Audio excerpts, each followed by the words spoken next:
One of my herb savers that I use in my refrigerator is the Herb Saver 2.0 for a few reasons. One, has a hinge door.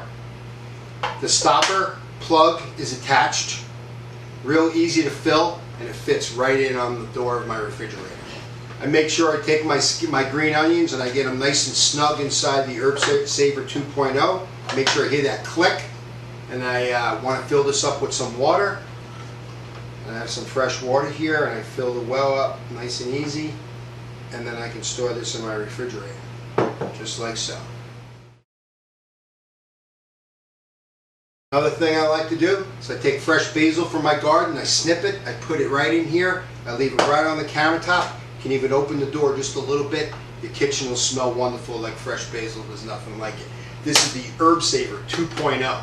Simple, it's compact, fits anywhere in your refrigerator or on your countertop.